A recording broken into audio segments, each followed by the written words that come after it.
Good morning, everyone. Thank you to everybody who is arriving into our spaces today. All right, we're going to go ahead and get started. Again, we are in, sorry, that's my little one in the background. We are in our final and fourth summer game plan webinar. Today, we are talking about designing high quality enrichment programs. My name is Araceli Espinosa Mead. I am the program manager here at Partnership for Children and Youth. So if you've been coming to all four of these webinar series, you've seen me a couple of times. If not, welcome. Just to give you a little bit about Partnership for Children and Youth, PCY believes all children need opportunities to learn beyond the school day and year. We improve learning opportunities and conditions for youth by expanding access and quality of expanded learning programs in California. Our policy and practice experts work both in the field and in the state capital to incubate new ideas, building capacity and coalitions, and change systems. We do have a couple of tech reminders for you all. So I know we've all been a part of Zoom for the last 3 years, but we really want to ask you to engage with us and participate with us. Use your reactions and the chat box to engage with the speakers, with myself, with our host, SCRI. Throughout the session, there's going to be an opportunity to ask lots of questions. So please make sure that you are utilizing all of the functions so we can see you. Again, as part of the Summer Game Plan series, if you've been a part of all four of them, you've had access to all of the experts that we've brought into the space. If you are new here, you still get access. But just a reminder, this has been a 4-part Summer Game Plan series. You have all access to a special resource hub. So again, if you've been using this, you've been getting emails with the resource hub. If you're new to this, you'll get access to all 4 of them. And then we also have technical assistance support from the experts. So it'd be people from Partnership for Children and Youth, our co-hosts, SCRI, and we have just brought in some experts from California After School Network as well. Today we take you to, so again, I thank you to joining for the final workshop. Remember that yes, you have access. Today we take you to the feeling of summer, joy, fun, learning, and memories of a lifetime. Our workshop today is in partnership with Sperling Center for Research and Innovation. We are joined by Jen Martin and Paige Smith. So please take it away, SCRI. Great, thanks, Araceli. Welcome, everyone. So nice to have you here today. Appreciate you taking some time to join us to talk about high quality enrichment. So we will dive in. Just a quick note about SCRI. We work to elevate quality, impact, and sustainability of youth organizations and schools by turning evidence into action. So that's what we're going to do today. We're going to review some evidence and then hear from folks directly in the work, how they're utilizing partnerships and how they're utilizing enrichment and to promote high quality programming for young people. And then we'll give you a space to kind of think about what you're going to do moving forward to do the same in your programs. So here's a quick look at our agenda. We're going to talk about, we're just going to set the stage a little bit for what high quality summer programs look like. We've talked a lot about very specific things and just kind of want to set the stage for summer, talk about enrichment on the current landscape, and then really how partnerships can support enrichment through a Q&A panel, and then just touch base about where we are in the summer planning timeline and close for the day. So to get started, we want to get in the summer mode. I don't know what the weather is like where you are. Where I am, it's actually 80 degrees today, so I'm like, summertime. But if it's 30 where you are, which is where it normally is for me, it's hard to bring that up. So we want you to just take a minute to think about what was or is still something that is your favorite thing to do in the summer. So either what was your favorite thing to do or what still is your favorite thing to do in the summer. We are going to create an opportunity for you to share with a partner or potentially a triad of folks. And the goal is to just have everyone give a minute to say your name, your organization, You can share your pronouns if you prefer, answer the question, and then we'll give you just a few seconds to think about or come up with an emoji that represents the feelings that these experiences brought to you. So for example, I might share that I love to go paddleboarding, and the feelings that I get with that are just like sheer joy. So I would maybe find like a heart emoji, or the one that's like the sunglasses one, or the one with like the big smile. And when we come back together in a group, you're going to drop that emoji into the chat.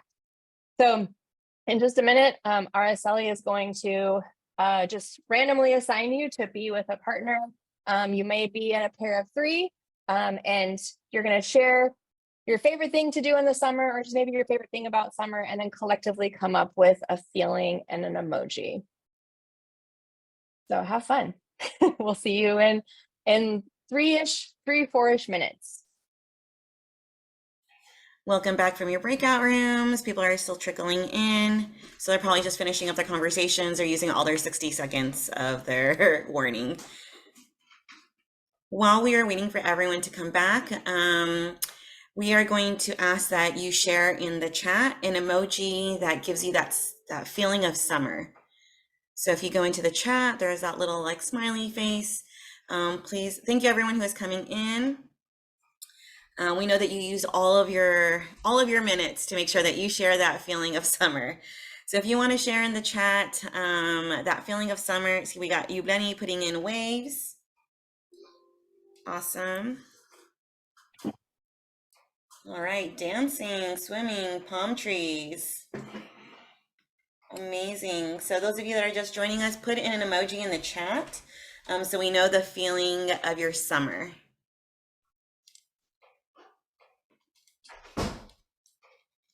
Thanks everyone so much for participating. I know sometimes when you're first joining webinar, you're not quite ready to jump into a breakout room, but appreciate you going with that and getting into the summer feel. So hopefully you've got some nice summer energy and kind of have a mindset now for thinking about summer.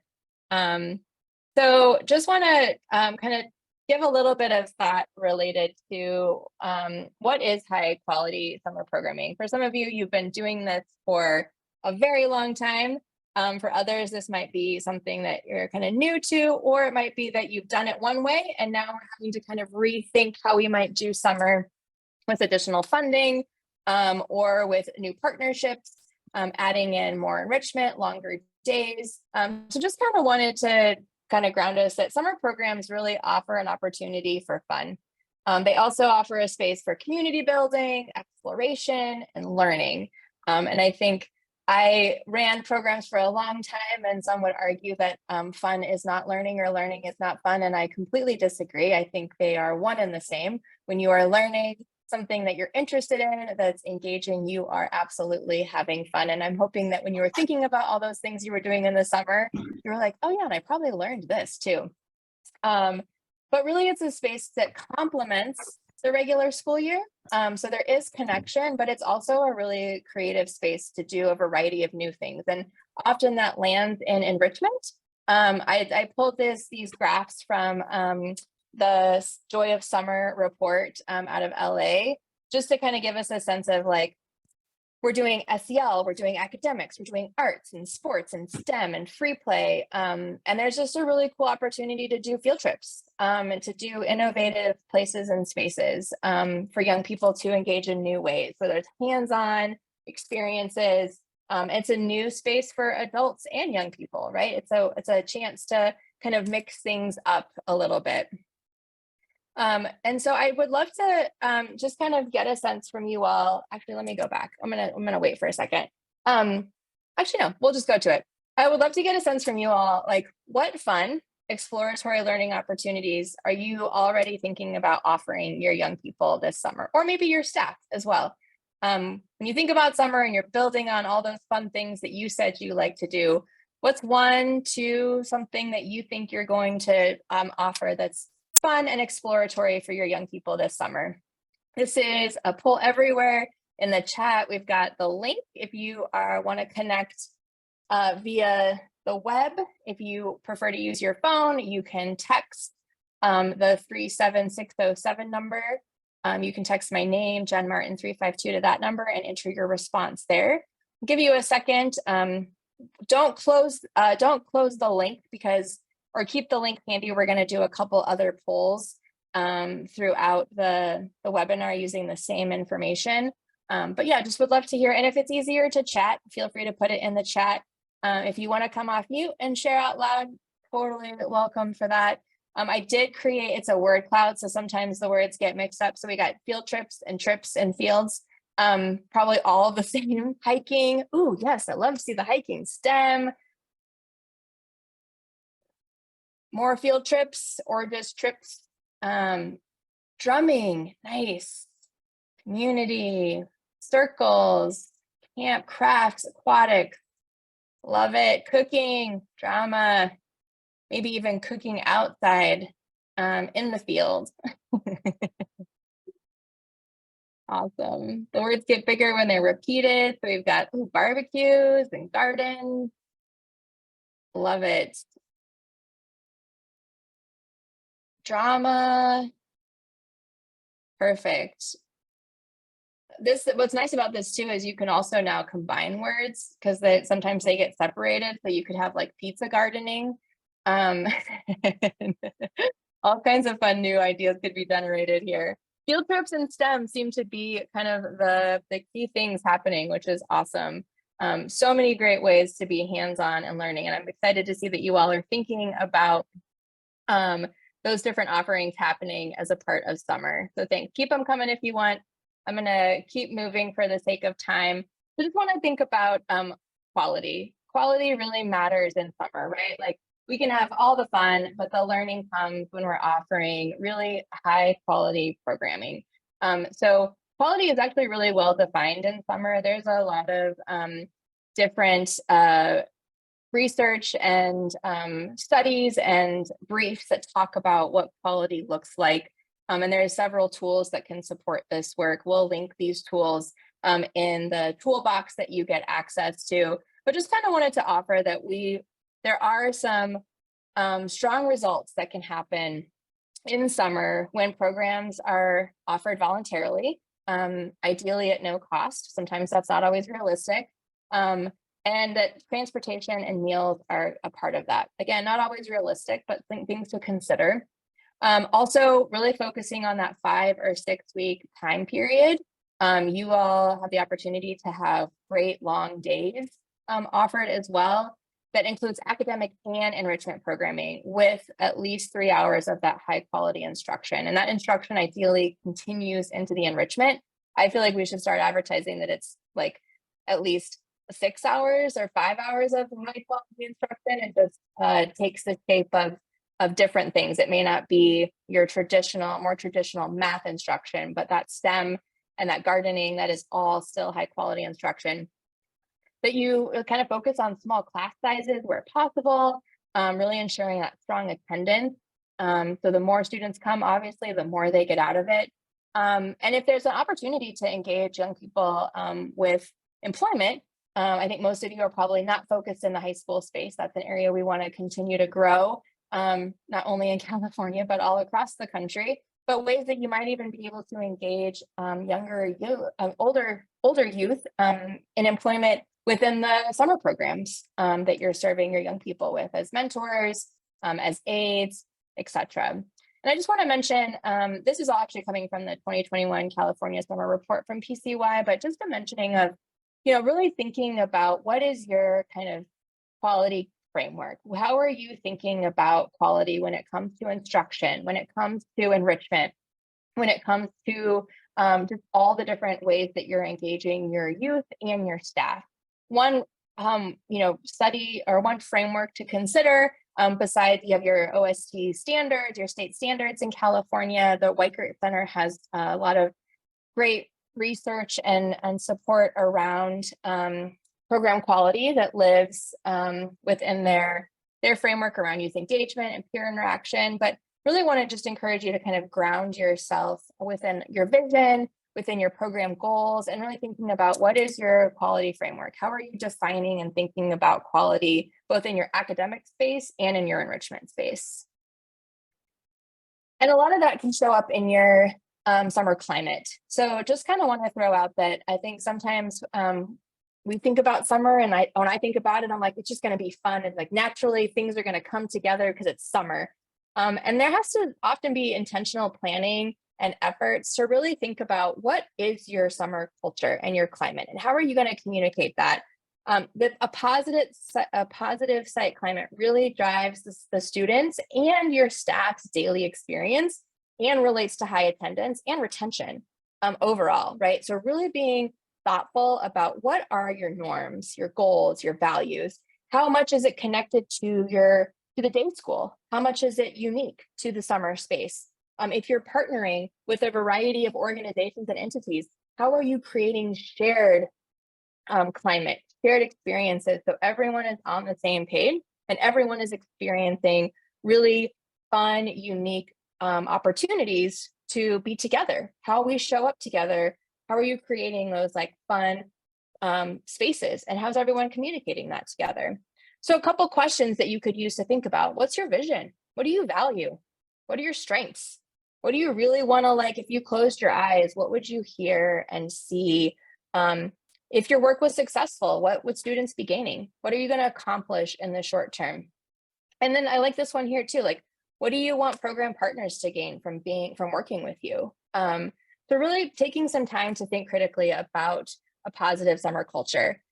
Again, just want to name a few things. That might be the warm and welcoming environment you create, those norms, rituals, things. A lot of times this is where in partnership you can have some shared learning. So sometimes if you're partnering with an organization who really focuses on some of these things, they can help inform your program space and vice versa. So really taking some time to process through, how do we work together? How is summer unique? Where is it fun? And really articulating these things with the whole community space. I added this this quote here because I think it was just a powerful way to look at summer, right? The thinking about fun and engaging opportunities, but really processing through, how are students connecting and building friendships? How are they developing these new skills? Quotes like this come, I think, from intentional design. Sometimes those things just might happen, but the more intentional we can be related to a positive summer culture, I think the more success you'll have. And again, finding those connections between the enrichment and the academic time. So another poll, because it's fun for you all to get to engage with us. I'm curious what rituals, themes, values, norms you're considering for your summer program to really create a consistent and engaging summer program space. So again, same poll link. If it's in the chat again, I'm sure Paige is on it. You can also text. Feel free to unmute or chat. Just would love to hear, what are you thinking about when it comes to your positive summer climate? Values, rituals, themes, language, words you might use.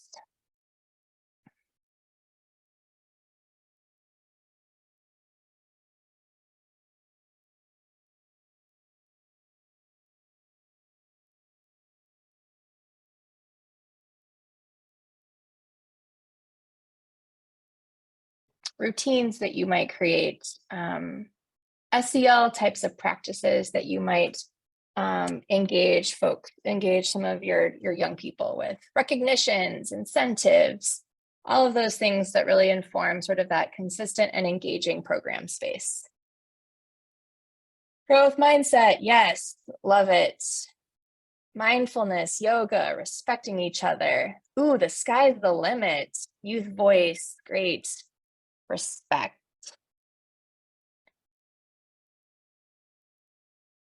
Perfect. Ooh, summer squad, that's fun. Weekly themes, great.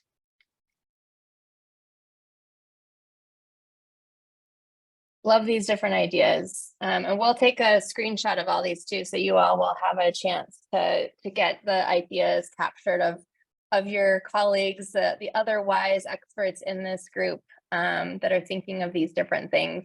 Strengthening SEL, yes, love it.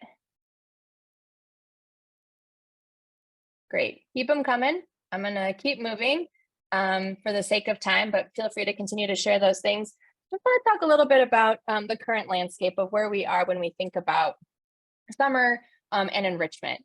So we know this is from the PCY 2020 Summer 22 report. If there'll be a link in the chat. If you haven't read this one or the 21 report, I encourage you to. It's just a great look at kind of how funding and things and trends and policy is moving forward in California. But we know that we heard from folks that funding, ELOP funding specifically, but just in general, kind of this focus in summer really is allowing for full day programs that are free to students, which we saw early on is a huge space, is a huge opportunity for success within summer programs. We also know that it enabled more enrichment activities and that the partnerships made more partnerships possible.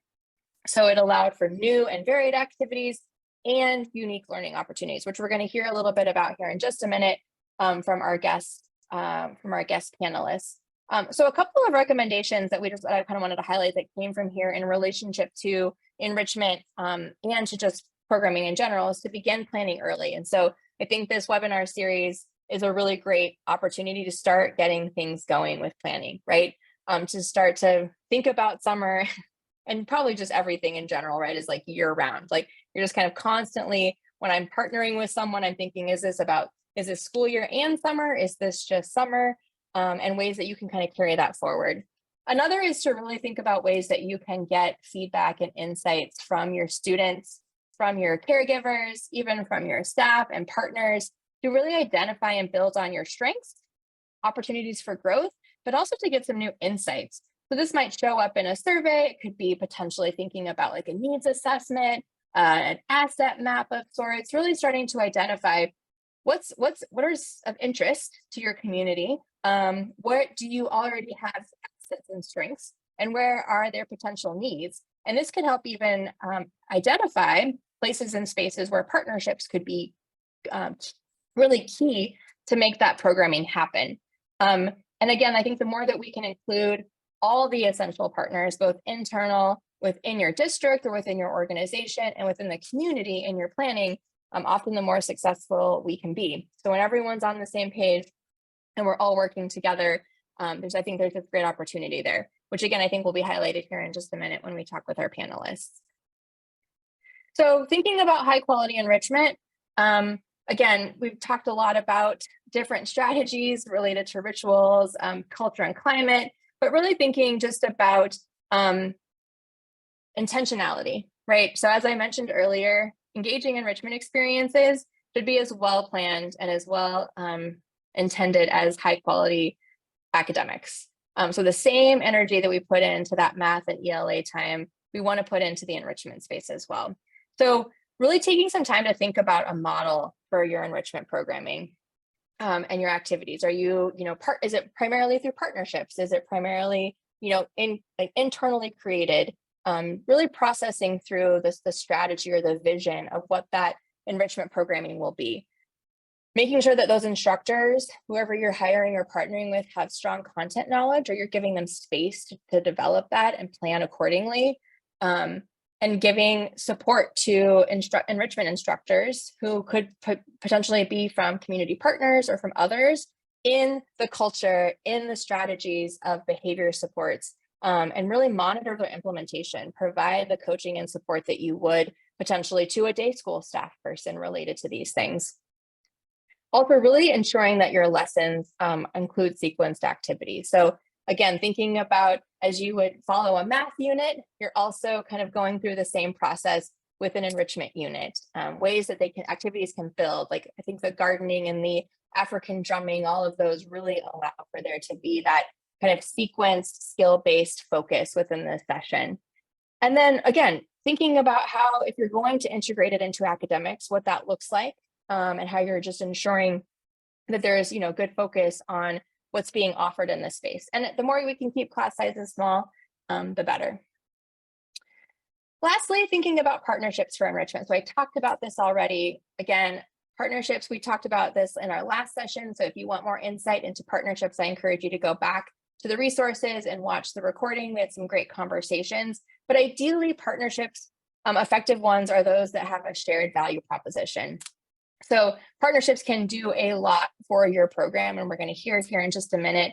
Often can improve the program quality, create more efficient use of resources, really expand your capacity and potentially your overall scope of programming, the different ways and things you can offer. It can really meet a need that you may not have had before. It can also strengthen community connection and build cultural awareness and identity, which I think is huge. So thinking about the connections, the ultimate goal, right, of not only building within your organization, but the more supporting the community as a whole. And I put a quote here we're going to hear from Fontana USD here in just a minute, but directly from the 2021 summer report. Sorry, I'm skipping slides here, trying to move things around. Just about how they were able to leverage partnerships to provide some really unique experiences for their young people. So that being said, let's get to the good part here of hearing from folks in the field. So I've got 3 guests who are joining me today. Titus Karvon from Fresno County Superintendent of Schools, Yubleni Cazares, the project manager for Fontana Unified School District. And it's covered up, so I'm gonna make sure I move it so I say everything correctly. Wendy Perez, who's the program coordinator with the City of Fontana. So welcome to all of you. Thanks for taking some time out to be with us. I'm going to give each of you just a minute here to introduce yourselves and share your role and your connection to the enrichment space, and then we'll dive into some questions. So I'll start with Titus. All right, I do have to apologize. I don't know, my internet at the office is cutting in and out. So if I'm choppy, please let me know. I'll try to switch. I'm Titus Karvon. I work at the Fresno County Superintendent of Schools. I've been in after school, the expanded learning realm for about 12 years. And of those 12, about 5 of them have been spending time with districts developing high quality summer programming. Yeah, that's me in a nutshell. Thanks, Titus. Yubleni. Good morning, everyone. I'm Yubleni Cazares.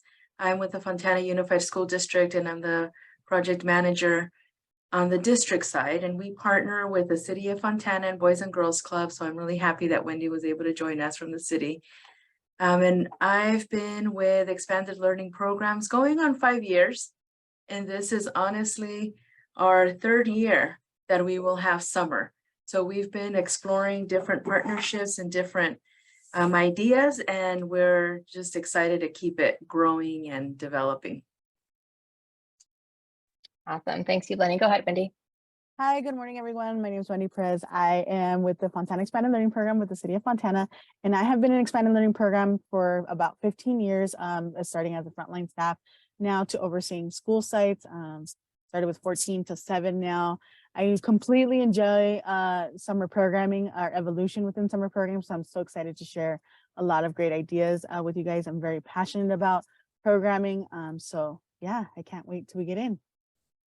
Awesome. Thanks, Wendy. Hear that passion, appreciate that.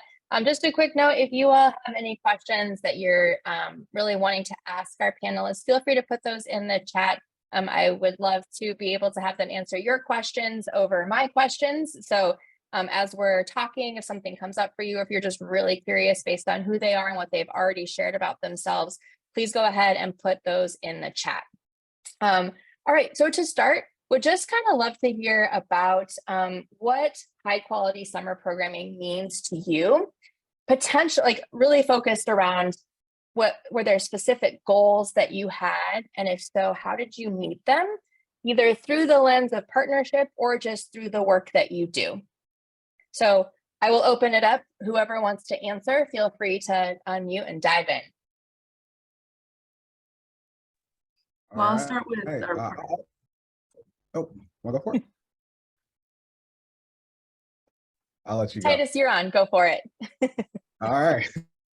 Okay. Well, I know when I came into the expanded learning field back in the day, we considered it the Wild Wild West. It was before a lot of certain regulations came down with ACES and how we were supposed to run that. And so luckily I was under the tutelage of some gentlemen that really wanted us to bolster our after school programs. And so they did a program called ASU that basically compiled all supplemental grants from our biggest district, Fresno Unified, and then ran a themed summer program on a college campus at Fresno State.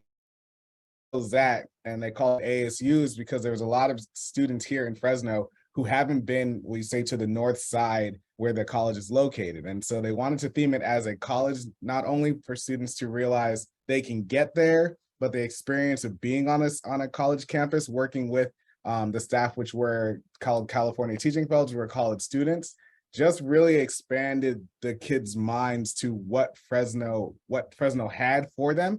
And then to theme a large scale summer program in a way that it didn't feel like a summer school. And so that's where my journey started in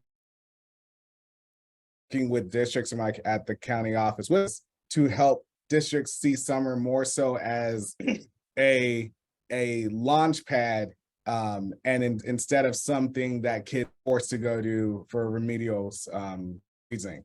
And so with that, we've been able to build and serve on average about 400 to 500 at various summer programs, theming it in that way to get the interest. I hope I did. Yeah, thanks, Titus. Appreciate that. Go ahead, Yubleni. Yeah, so just thinking from the side of partnerships. So yes, when we started with our summer programming, we partnered with the county, and they provided some resources for STEAM learning and opportunities for students also to go to a local college. So we worked with them a lot and very closely. Obviously, as a district, we partner with the City of Fontana, and they come in with new and fresh ideas as well. And then on the district side, it's also partnering with our other departments. So elementary instruction, that we're partnering with even more intentionally this summer, where we're actually planning with them. They have the morning, and they're creating a camp, a literature camp, and then we're there all day and also in the afternoon, so the students can come to expanded learning just after that, and working together even with the serving lunch and serving breakfast. Partnering with our food services department, maintenance and operations. And it's always been, so what can they offer? What can we offer? And then how do we combine those efforts so that we can serve the students? We're all serving the same students. We all have their best interest. So how do we all put in our best efforts and then explore what that looks like. And it's really been phenomenal. And this summer, our partnerships have really strengthened. Not just with the county, with different departments, but also other like vendors that are coming in. And because of those things, and you build that trust. I have departments reaching out saying, hey, what could this look like during the summer with the programs you all offer? And that's how we got connected with the drumming circles with MTSS. So our multi-tiered system of support, they're the ones that are bringing in those drumming circles. They already have the contract, and we're just like excited that we can provide a platform and work together. Thanks, Yubleni. Appreciate the insight there on how you're connecting with those internal departments and how word of mouth starts to grow and find new experiences. So Wendy, I'll let you go ahead and chime in. Yeah, I think Yubleni said a lot with the partnership. I want to say that she's saying it modestly. I think that her support within just her being our program manager and the collaboration that we have, it's a very tight hand-in-hand partnership. So she provides us all these resources, and we navigate the execution of these resources. I want to say that it's not, we're very fortunate to be able to have these partnerships. She said breakfast, lunch, but we also provide them supper. So we're able to be, I think, the evolution of our programs, especially because we started our summer programming through COVID. And so now as we continue to our second year of summer programming, we were able to still continue to provide food and provide meals to these kids. And so that was one of the biggest things, just more phenomenal, is that they still have access to programming. One of the things is that in our communities, they're really in need of this. So food services, partnerships with administration, even custodial staff supporting us throughout the summer to be able to execute programs was just the very groundwork, a foundation that has been supportive to our programs. In addition to that, one of the biggest things that we also have is that The STEAM programming was just like the surface of our start. So it inspired a whole navigation of other avenues. We really focus a lot within our program about SEL.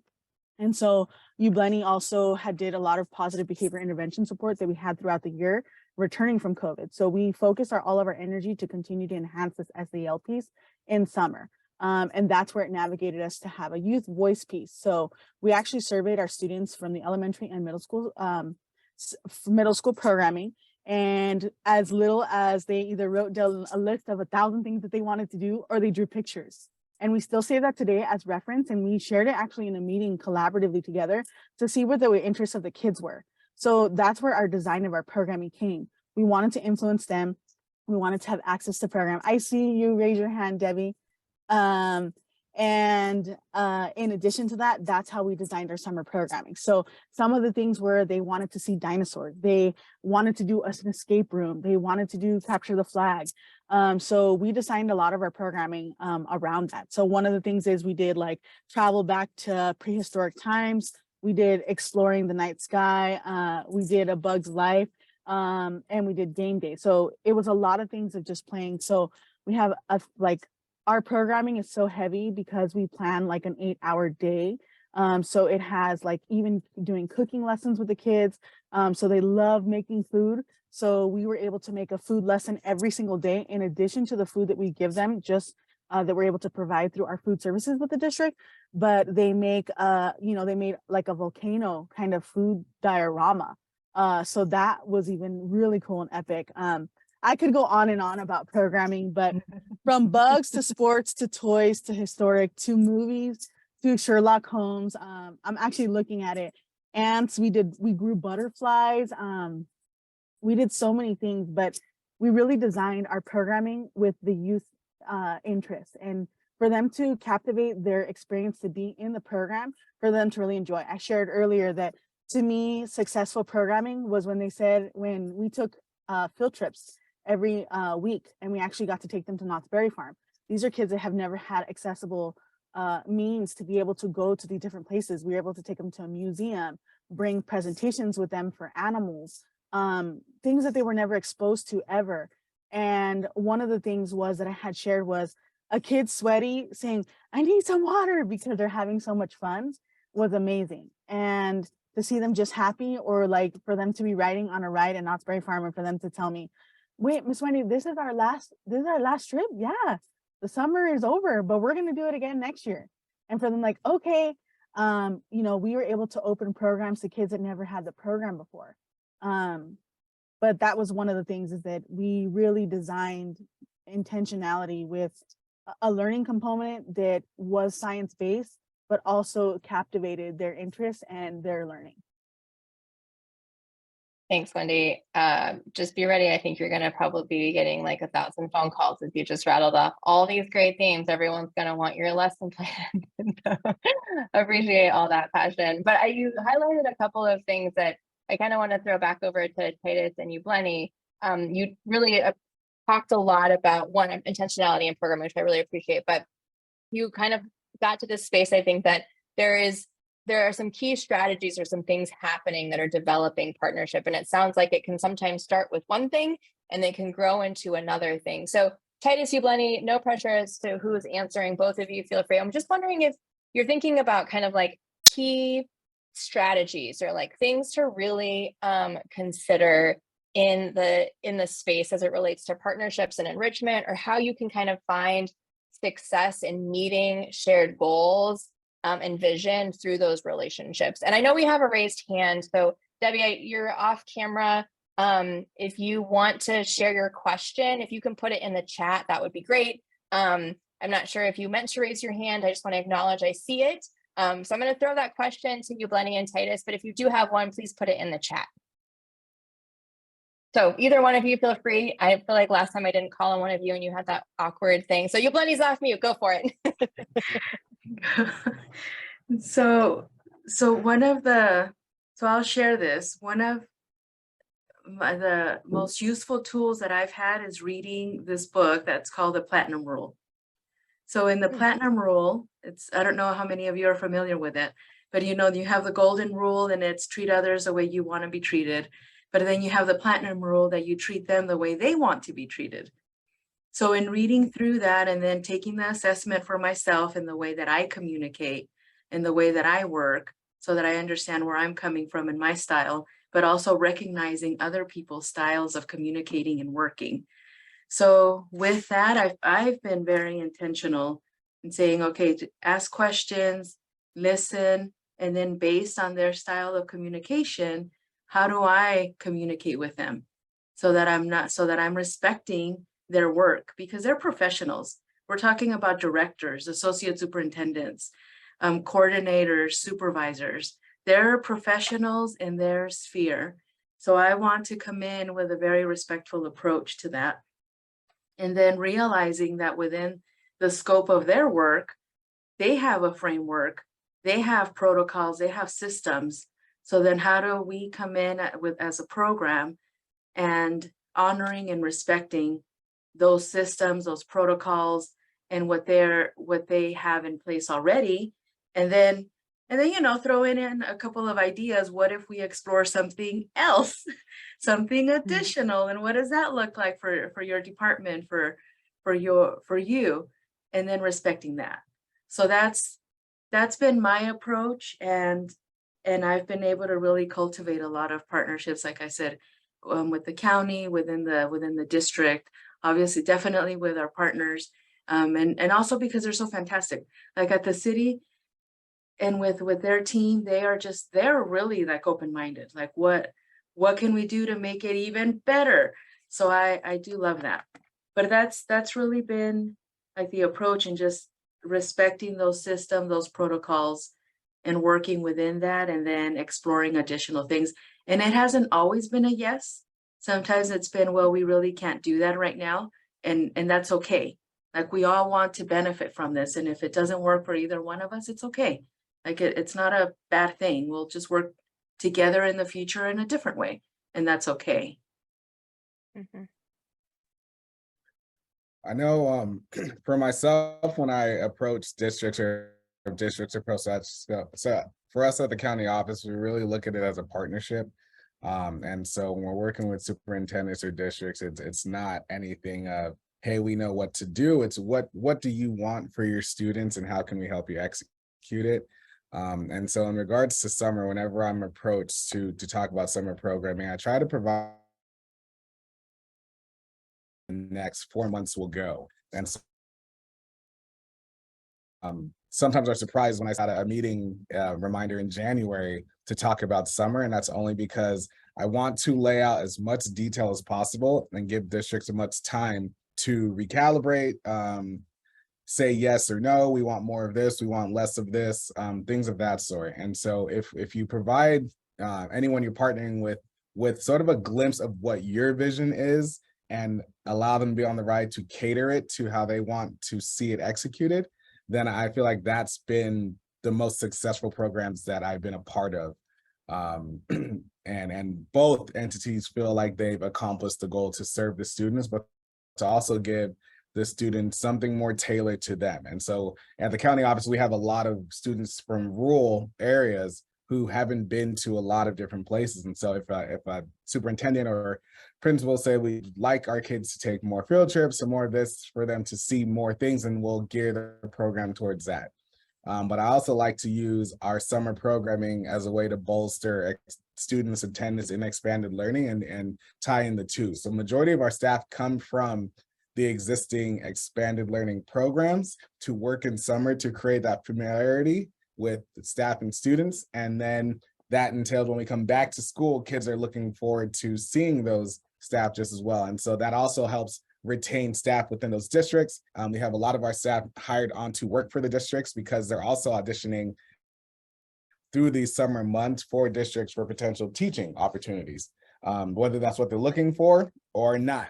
We've had people approach of that. And so it's more so, again, providing a map, a vision of what the program is going to be and starting early. And I know it's weird to start planning in January or February, but again, it allows everyone to tailor it and gives them the time to put things together when it comes to staff trainings, As the ladies stated earlier, if there's different field trips, obviously different staffing agencies, how you're going to do that. And so when you do that, it just creates and bolsters a great partnership between both entities. Awesome. Thanks, Titus. So before we close and move on, I feel like we could stay here and talk forever. It's always so hard when you have just a short amount of time. I want to just give one more chance to Debbie Baldwin. If you have a question, we want to give you the space to ask it. So please share it in the chat or unmute yourselves. Oh, okay. Looks like Debbie put her hand down, so I'm going to assume that you don't have a question anymore. Feel free to put it in the chat. So just to close this session, I want to give you each your quick elevator spiel where the doors are closing. We're going to the 15th floor. So you have a few seconds to give us a closing thought before we say farewell as the doors close. So Wendy, I'll kick it to you because you're here right there. I would just say this, summer programming gives us the opportunity to really design, be intentional, and provide the supports that we can share with the kids that really can create community. We're intentional, the partnership is very, it's fostered in a way that is supportive and excels, and it skyrockets from something that's so minuscule to something that is so grand. And that leaves us with like, sky's the limit. We try to soar as high as we can and be as open-minded as possible and provide any resources accessible to our youth so that they have the best, successful future and then outcomes and then a memorable experience that they'll take with them for the rest of their lives. Awesome. Thanks, Wendy. Titus, I'll kick it to you. All right. If you, our schools are our ecosystem. If we build a bridge between all the entities of regular day, expanded learning, and summer, then that entails where we are serving the whole child, because they spend majority of their time in our facilities. And so if we bolster all of them and we all work in conjunction, then I think that makes a healthy ecosystem, a healthy environment that the students want to do, right? They're not dreading being there after school, and they're also looking forward to the summer months where they normally take a break. And so if we build a bridge between all of those, you'll have a quality school site, quality.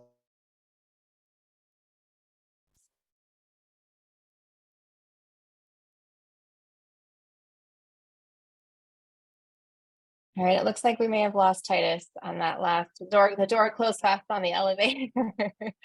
Titus, thanks for sharing. Feel free to put what you were going to finish with in the chat. You're almost there. It was like those last few words, but thanks for your inspiration. Yubleni, I'll just kick it to you now. Well, I'm going to say summer is fun. It's a fun way to learn, broaden your horizons, explore what you don't normally have time for during the school year, and just get your hands dirty, learning, exploring. Summer is just limitless potential. Great. Thank you all so much for joining. If you all are willing, give some shout outs in the chat or share some reactions, share some love with Wendy, Titus, and Yubleni. Really appreciate you all offering your insights, wisdom related to this, and a lot of good things to think about as we continue planning. If you have specific questions for them, feel free to put them in the chat. You can also, we'll work with each of them if they want to share contact information to follow up. So just really value all that you had to share. So thank you again. All right, so I'm going to quickly just kind of place us before we close. And we talked about, Titus was saying it, plan early. It might feel weird, but really it's planning always. So just kind of want to throw out this idea of the sooner you plan and the more intentional you are, the less likely you'll have disruptions and the smoother your program will run. So this is a graphic from getting to work on summer learning, just really thinking about promising practices for planning.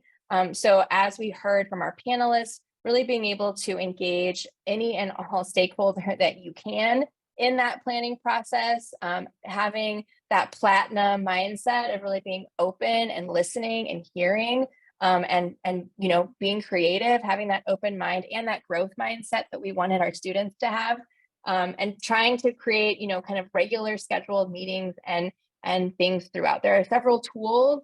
PCY has a great planning report that we'll share that you can reference. It highlights sort of different stages. We're still technically in the early stage. So if you're joining today, you're still planning early. So congratulations. Just some things to start to think about as it relates to, where you are as far as probably hiring folks. So thinking about those job descriptions, really starting to think about those partnerships and those vendors, thinking about that culture and climate, those policies and procedures, starting to invite staff, starting to think about your student recruitment. So now is the time to kind of start to put those culture and climate pieces together, start to think about those partnerships. And, based on what we've talked about today, thinking about what are the interests of your young people. Now's a great time to ask them. Wendy, thanks for bringing that up. So you can really start to find what assets do you already have, as Yubleni talked about, what departments in your district, or what resources do you already have that can meet that need, and where we still have some gaps, and where might partnerships be able to support us in that process. So before I pass it back to Araceli to close, I just want to give you a chance to think about and potentially write down one aha that you have had today, or if you've been with us in this series, one aha that you've had throughout, or maybe that was re-solidified today. I wanted to put you in pairs again, but I don't want to take up too much time. So I'm just going to have you put it in the chat. What kind of just something that you're taking away with you today, something that you're going to go and either start doing, maybe think about doing, or maybe even stop doing based on your experience here today. So I'm going to pass it to Araceli, but continue to keep those things coming in the chat, encourage one another, continue to send out those shout outs to Yubleni, Wendy, and Titus, and really appreciate you all joining in our conversation today. So Araceli, I'll pass it to you. She's got some really great announcements, so hang on for just a few more minutes and we'll go from there.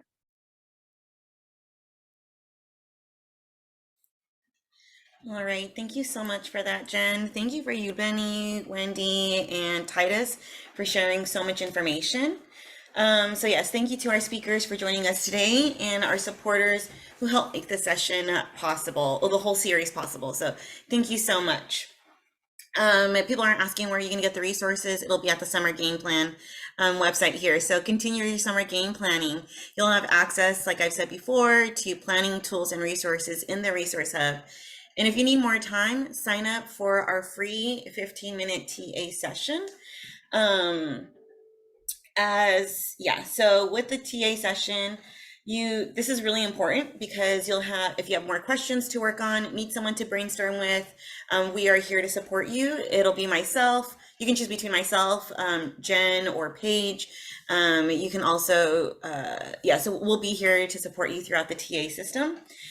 Again, you can pick the topic you'd like support on, choose from one of our expert coaches with the background and expertise that you are looking for, from workforce needs, help with engaging students and families, curriculum resources, and using program data to improve the quality of your programs. So that's what we can offer you during our quick 15-minute TA sessions. If you need more time, I'm sure we can be flexible with you as well.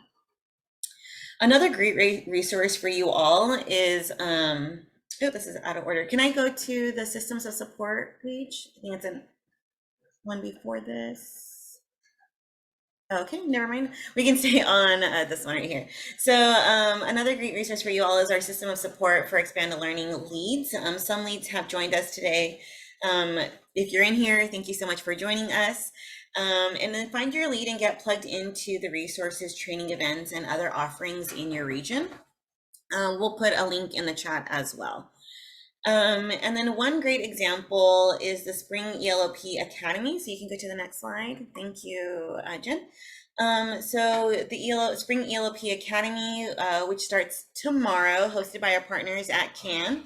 The Expanded Learning Division and Systems of Support for Expanded Learning.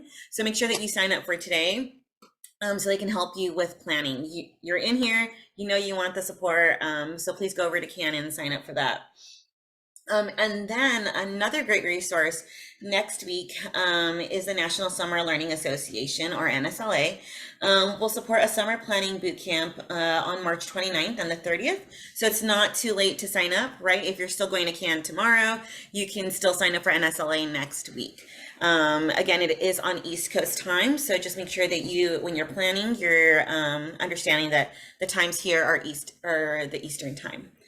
Let's see what else. NSLA has brought back discoversummer.org, which offers a nationwide summer learning registry to help families of all socioeconomic backgrounds find local summer programs for their kids. So if you know people are having a hard time accessing your programs, go to discoversummer.org and they'll help you there to make sure that people can find you. So that's really great. So that's a really great resource for you all. The program providers across the country are invited to add their program details to discoversummer.org database. Great. And then they'll also be promoting this through the national media campaigns with Clear Channel or Outdoor and iHeartRadio. So if you're in this resource, you get a promo on iHeartRadio. We know so many people use that channel for listening to music, podcasts, all that kind of stuff. So get your name out there. They'll also use social media channels and other ways to promote your programs. To ensure your program is included in the initial launch of the 2023 summer, discoversummer.org, complete and submit the form linked in the chat by Saturday, April 1st. So again, you still have time to do that. Again, we want to thank you all for joining us here today. We really hope you have some new or reassured ideas to support your staff this summer. Please complete our Zoom survey as you walk out, and have a great Tuesday. Again, all of these resources that we talked about will be emailed to you later this week, and they will also, some of them will also be on our website. So the resource is personal for you. The webinar recording and the slides will be on the website later this week as well. So thank you so much, and happy summer planning. Thank you for joining us.